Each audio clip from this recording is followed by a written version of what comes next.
করিয়া তুমি যদি মাফ না করো আল্লাহ বান্দারে,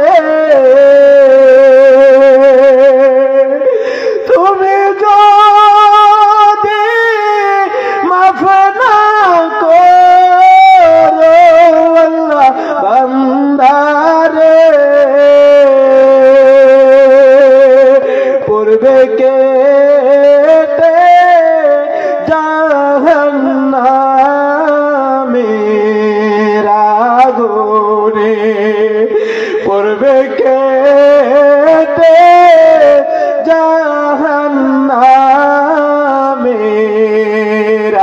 আগুনে। এই জাহান্নামের আগুন থেকে আমরা বাঁচতে চাই কে কে? নারে তাকবীর, নারায়ে তাকবীর। আল্লাহ রাব্বুল আলামিন এই কথাগুলি আমাদেরকে বর্ণনা করে শোনায়।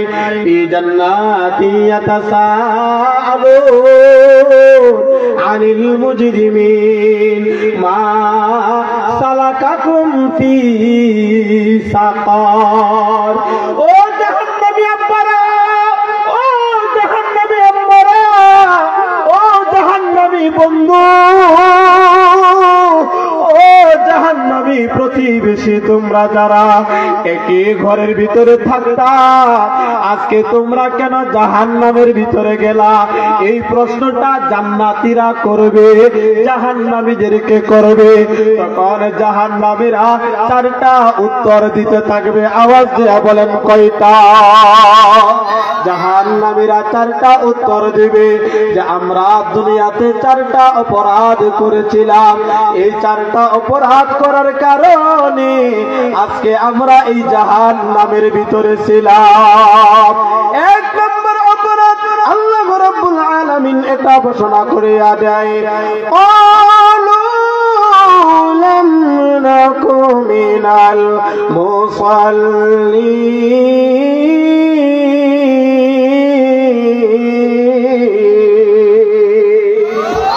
এক নম্বর অপরাধের কথা, এই কথাগুলি হবে জাহান্নামীদের কথা। এই কথাটা আল্লাহ আগে আমাদেরকে প্রশ্ন পাশ করিয়া আমাদেরকে জানাইয়া দিলেন, কারণ এর চাইতে বড় হতভাগা আর কেউ হইতে পারে না।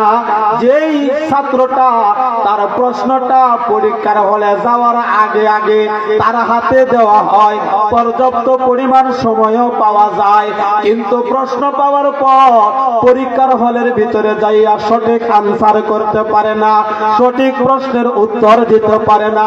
পরীক্ষার হলের ভিতরে যাইয়া কলম কামড়ায়, আঙ্গুল কামড়ায়, এর চেয়ে বড় হতভাগা আর কেউ হইতে পারে না। কথা বলেন ঠিক কিনা?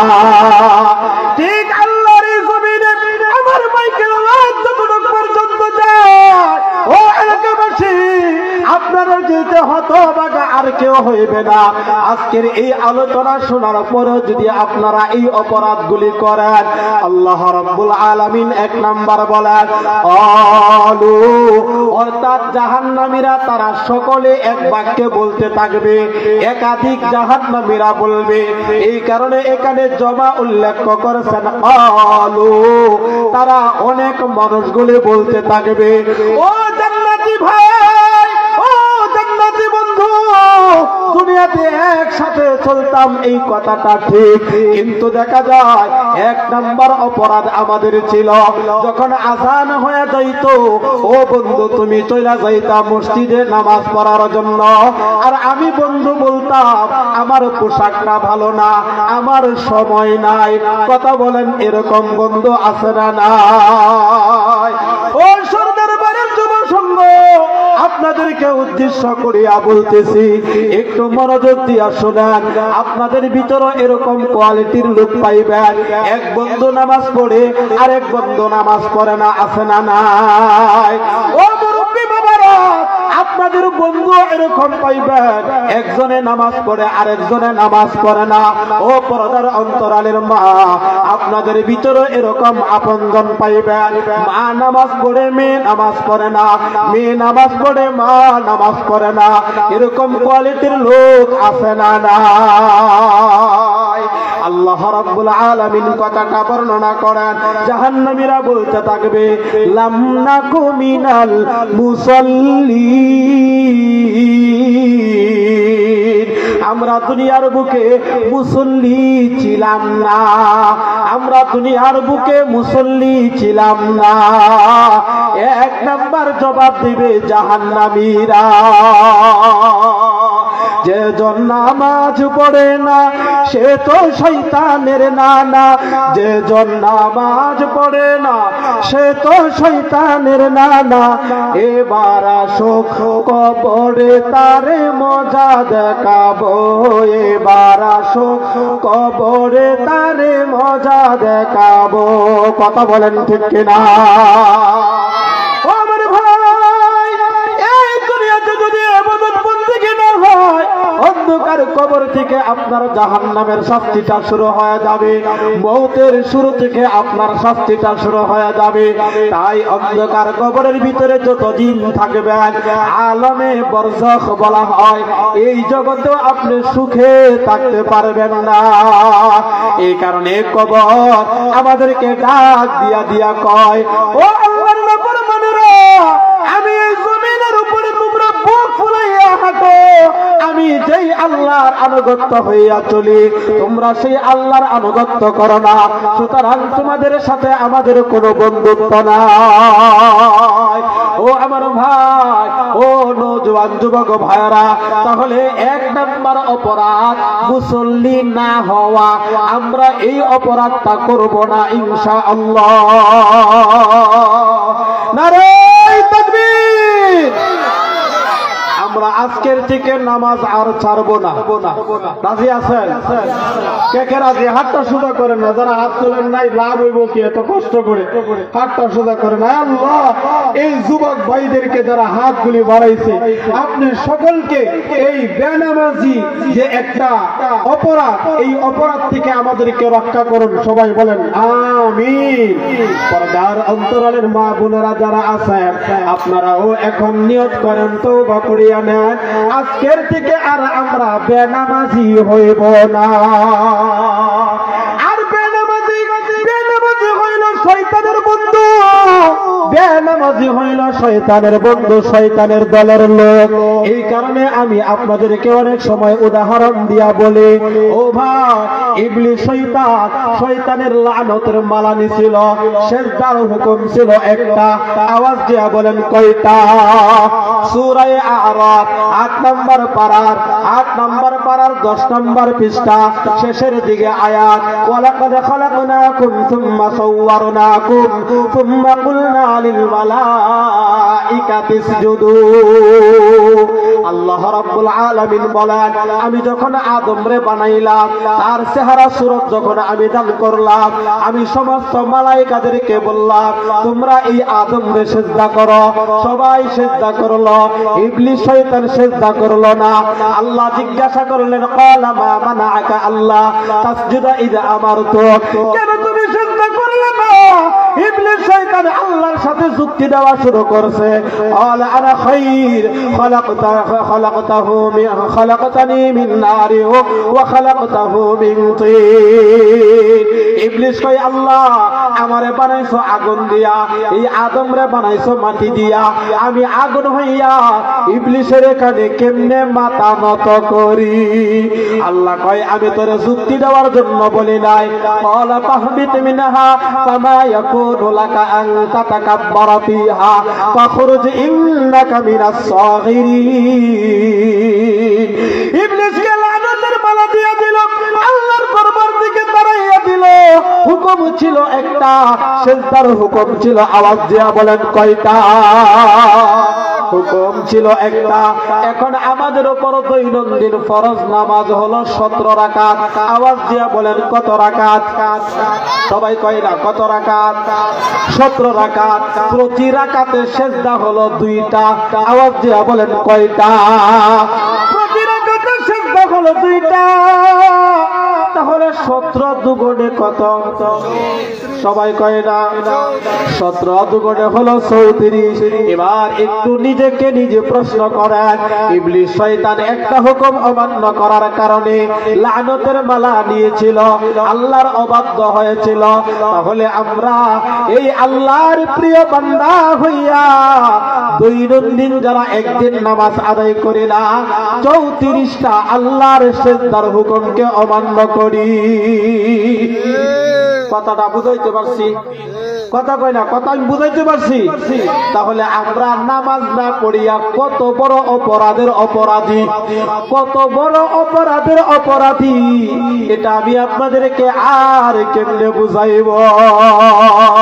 এই কারণে অতীতে যা হইছে, ও আমার ভাই, অতীতে যেটা হইছে আল্লাহর কাছে চোখের পানি চাইরা দিয়া আজকে এই মাহফিল থেকে এটা একটু কঠিন ভাবে আপনারা জানতেছেন।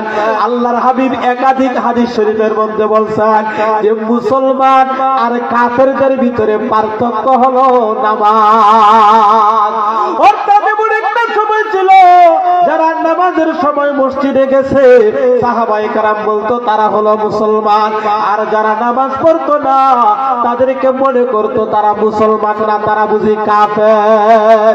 তাহলে এত বড় কঠিন নামাজের হুকুম আমরা এই নামাজটারে ছাড়িয়া দিয়া নিজেদেরকে ইমানদার বলিয়া দাবি করি, এরকম লোক আছে না নাই? আমরা আর জবানে বলবো না, এই মাহফিল থেকে ওয়াদা করা আল্লাহ আমরা জাহান্নামীদের তালে তালে আমরা এই অপরাধের কথা বলবো না, এই সাকার নামক জাহান্নামের ভিতরে আমরা যাব না। কে কে রাজি আমরা যাব না? যাব না ইনশাআল্লাহ, আমরা যাইতে চাই না। নারায়ে তাকবীর। যদি না যাইতে হয় তাহলে নামাজ সারা যাবে? এই যুবক ভাইরা বলেন নামাজ সারা যাবে? যুবক ভাই আপনারা যদি ভালো হয়ে যান তাহলে সমাজ ভালো হয়ে যাবে। এই যুবকরা ইচ্ছা করলে ওয়াজের মাঠ দিতে পারে, যুবকরা ইচ্ছা করলে গানের অনুষ্ঠান করতে পারে কি পারে না? কথা কয় না, পারে কি পারে না? এই যুবকরা সবগুলি পারে। ও আমার প্রিয় যুবক ভাইয়েরা, যেহেতু আয়োজনটা করেছেন আপনাদেরও এই মাহফিল থেকে জীবনটা পরিবর্তন করতে হবে। আজকের পর থেকে আর নামাজ সারা যাবে না। বলবেন হুজুর কখন থেকে নামাজ ধরবো? ও রাসূলুল্লাহ সাল্লাল্লাহু আলাইহি ওয়াসাল্লাম মুরু আওলাদাকুম বিসসালাতি ওয়া হুম আবনা'i সাব'i সিনিন। যখন 7 বছর হয়ে যাবে, আমার দিকে তাকান, পর্দার অন্তরালের মা বোনেরা যারা আছেন একটু মনোযোগ দিয়া শুনেন। আপনারা হলেন আপনাদের সন্তানদের রাখাল। কুল্লু নাফসিম বিমা কাসাবাত রহিনা, এটা প্রথমেই বলেছি। মা আর বাবা সন্তানদের হলো রাখাল। এই সন্তানের বয়স যখন হবে 7 বছর, বলেন কত বছর?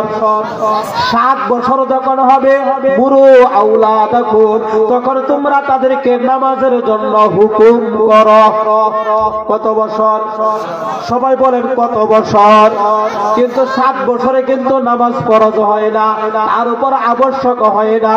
ওয়াহুম আবনা'উ 10 সিনিন, যখন 10 বছর হয়ে যাবে ছেলে আর মেয়ে, তারা যদি নামাজ না পড়ে তাহলে ওয়াদরিবুহুম, তাদেরকে একটু প্রহার করো, তাদেরকে একটু শাসন করো, তাদেরকে একটু আঘাত করো।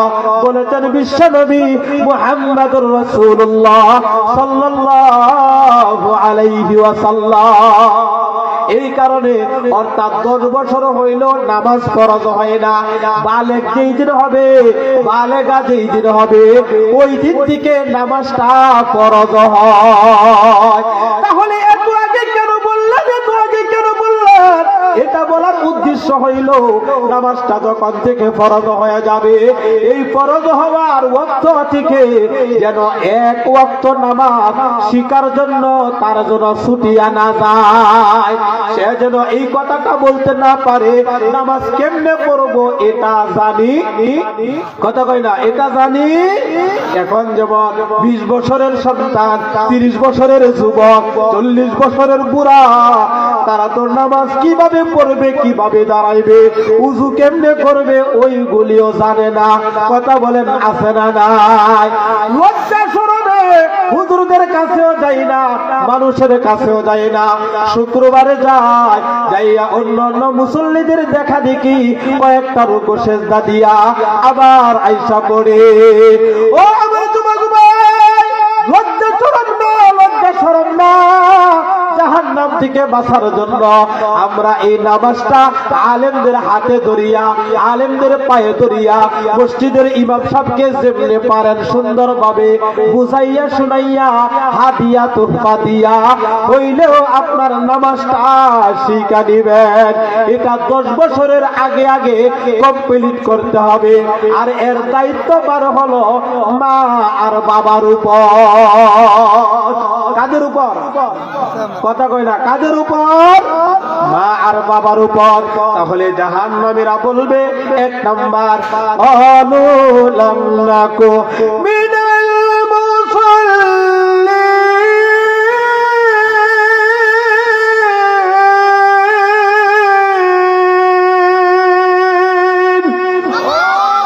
1 নাম্বার অপরাধ হলো মুসল্লি ছিলাম না। বলেন কি ছিলাম না? সবাই কয় না, মুসল্লি। বলেন কি ছিলাম না? এইটা আর বলবেন না। এই আলোচনা আমি এই এলাকার ভিতরে করি নাই, এই আশেপাশে করে নাই।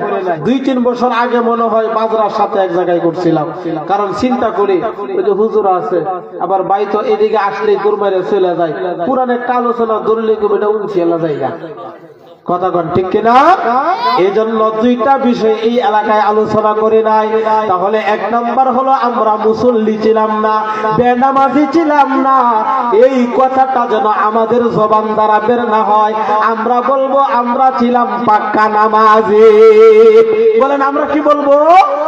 আমরা যখন পাক্কা নামাজি বলবো তখন আর জাহান্নামে যাইতে হবে না, তখন এই নামাজ আমাদেরকে টানিয়া টানিয়া জান্নাতের ভিতরে নিয়ে যাবে। বলেন সুবহানাল্লাহ। তাহলে 1 নাম্বারের সংক্ষিপ্ত আলোচনা শেষ করলাম। এই 1 নাম্বার অপরাধ আমরা করব না ইনশাআল্লাহ। নারে তাকবীর। এটা শাবান মাস, শাবান মাস। এই মাসের ফজিলত অনেক বেশি। সামনে আসতেছে আবার রমজান মাস। এই কারণে এখন থেকে আমল করিয়া রমজানের জন্য প্রস্তুতি গ্রহণ করতে হবে। তাই এখন থেকে আমল শুরু করিয়া দেব, আগামী কাল থেকে করব না। কি কখন থেকে করবেন? এখন থেকে। বলেন কখন থেকে? এখন থেকে নামাজটা আদায় করব, অর্থাৎ মাহফিল থেকে যাইয়া ইশারের নামাজটা আদায় করিয়া লইব। যারা ইশারের নামাজটা পড়েন নাই, ও ভাই কথা বললে আরো সামনের দিকে কথা যাবে, আমার আলোচনার আর কোনো মাথা পাওয়া যাইব না। এবার 2 নাম্বার, জাহান্নামীরা, ওই যে জাহান্নাম বামপন্থী লোকেরা, এই জাহান্নামের লোকেরা জান্নাতীদের দিকে তাকাইয়া তারা বলতে থাকবে, ও ভাই, ও দোস্ত, ও আব্বা, ও আমাদের আম্মা, আপনারা আজকে জান্নাতের ভিতরে আছেন, আপনারা তো দুনিয়ার বুকে নামাজে ছিলেন। আমরা দুনিয়ার বুকে 1 নাম্বার অপরাধী ছিল, আমরা দুনিয়ার বুকে নামাজি ছিলাম না। আর 2 নাম্বার কথাটা বলবে, ওয়ালাম নাকুনু তুইমুল মিসকিন। এবার জাহান্নামীরা বলবে, ও বন্ধু, তোমরা তো দুনিয়ার বুকে মিসকিনদেরকে দান খায়রাত করতা, গরিব মানুষদেরকে দান খায়রাত করতা, তোমরা তো যাকাতের টাকাগুলি হিসাব করিয়া করিয়া আদায় করতা, তোমরা তো দ্বীনি মজলিসের মধ্যে দান খায়রাত করতা, তোমরা তো ওয়াজ মাহফিলের মধ্যে দান খায়রাত করতা, তোমরা মসজিদ মাদ্রাসার মধ্যে দান খায়রাত করতা। এক কথায় নেক কামানোর জন্য দুনিয়ার বুকে তোমরা বেশি বেশি করিয়া দান খায়রাত করেছ, মিসকিনদেরকে অভাবী লোকদেরকে তোমরা দান খায়রাত করেছ। ও জান্নাতি বন্ধু, আমাদেরও টাকা ছিল, আমাদেরও পয়সা ছিল, কিন্তু এই পয়সা দিয়া আমি মসজিদের মধ্যে আমি পয়সা লাগাইতে পারি নাই, আমি মাদ্রাসার ভিতরে টাকা দিতে পারি নাই, একটা দ্বীনি মসজিদ হবে, ওয়াজ মাহফিল হবে, কুরআনের আলোচনা হবে, তাফসীর হবে, ওই জায়গার ভিতরে টাকা পয়সা দিতে পারি নাই। নিজের আত্মীয় স্বজন অভাবী ছিল, তাদেরকে আমরা দান খায়রাত করতে পারি নাই। এতিম মিসকিনদের হক যাকাত আমাদের উপর ফরজ ছিল, আমরা ওইগুলি আদায় করি নাই। অর্থাৎ এক কথায় আমরা দানের হাত আমরা দান করতে পারি নাই, আমরা দুনিয়াতে দান করতাম না, এতিম মিসকিনদের হক আমরা দিতাম না, এই কারণে আজকে আমরা জাহান্নামের ভিতরে আসলাম।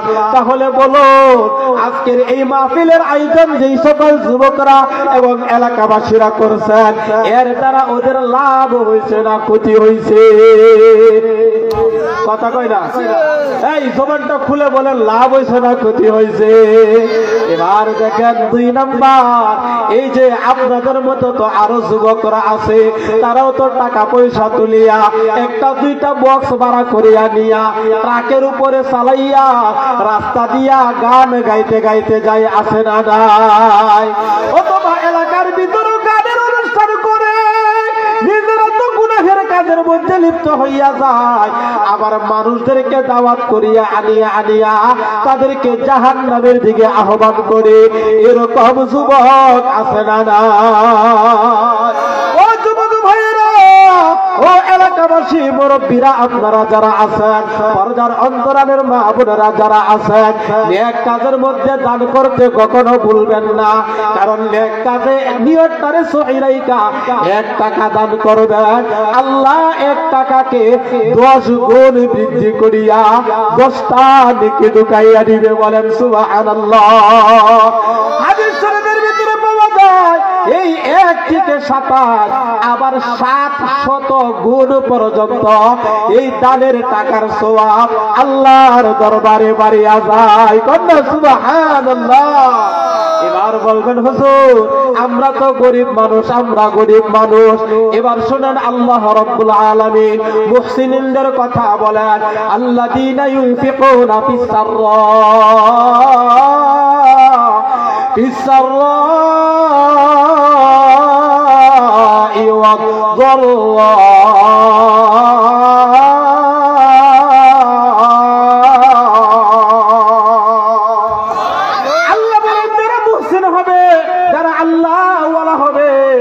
তারা সুখে এবং দুঃখে অভাবের ভিতরে তারা দান খায়রাত করা ভুলে না।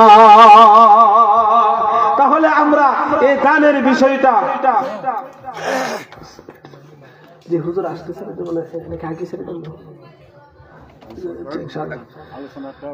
যে হুজুর আসতেছে, তো 2 নাম্বার আমরা দান করব বেশি বেশি ইনশাআল্লাহ। রাজি আছেননি?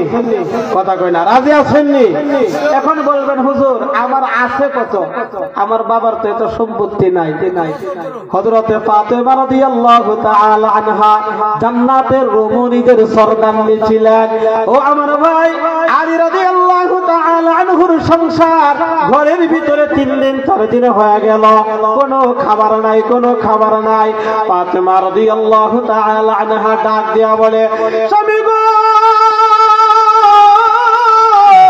কতদিন হয়ে গেল ঘরের ভিতরে পানি ছাড়া আর কোনো খাবার নাই, খেজুর পাইলেও তো একটু খাবারের নিবারণ হয়, স্বামী গো একটু খাবারের ব্যবস্থা করেন। আলী রাদিয়াল্লাহু তাআলা আনহু বলেন, ও বিবি, আমি যে আনবো কোনো দিনার নাই, দিরহাম নাই, কোনো কিছু নাই, কেমনে আনবো? হযরত ফাতিমা রাদিয়াল্লাহু তাআলা আনহা একটা সবুজ চাদর ছিলেন ঘরের ভিতরে, এই চাদরটা স্বামীর হাতে দিয়া বললেন, ও গো স্বামী, এটা আপনি বিক্রি করিয়া এরপরে যাই হয় কিছু ঘরের জন্য নিয়ে আসেন, কারণ ক্ষুধার তাড়না আর সহ্য হয় না। হযরত আলী রাদিয়াল্লাহু তাআলা আনহু চাদরটা নিয়ে বাজারের মধ্যে বিক্রি করিয়া 6 দিরহাম বিক্রি করিয়া বাড়ির দিকে রওনা দিছেন। এবার রাস্তার মধ্যে দেখে আরেকজন ক্ষুধার্ত ভিক্ষুক। এটার দুইটা বর্ণনা পাওয়া যায়, একটা হলো 6 দিরহাম দিয়া খাবার নিয়ে আসছিল, আরেকটা বর্ণনা হলো 6 দিরহাম হাতের মধ্যে ছিল। অর্থাৎ এটা নিয়ে যখন বাড়ির দিকে রওনা দেয়, রাস্তার মধ্যে একজন ভিক্ষুক বসিয়া কয়, ও ভাই, আমিও তো 2-3 দিন যাবত কোনো খাবার নাই, যদি তোমার হাতের খাবারটা দিতা। হযরত আলী চিন্তা করলেন, একের বদলে 10 পাওয়া যায়, এই যে খাবারগুলি ছিল এই 6 দিরহামের খাবার আল্লাহর সন্তুষ্টির জন্য দান করিয়া দিল। নিজের ঘরের চিন্তা করলেন না, নিজের ঘরের বিবি যে 4 দিন 5 দিন হয়ে গেল নিজেও খায় না, বিবিও খায় না, কারণ আল্লাহর কথা এর ভিতরে কোনো সন্দেহ নাই, কথা বলেন ঠিক কিনা? এবার আলী রাদিয়াল্লাহু তাআলা আনহু বাড়ির দিকে সামনের দিকে যায়।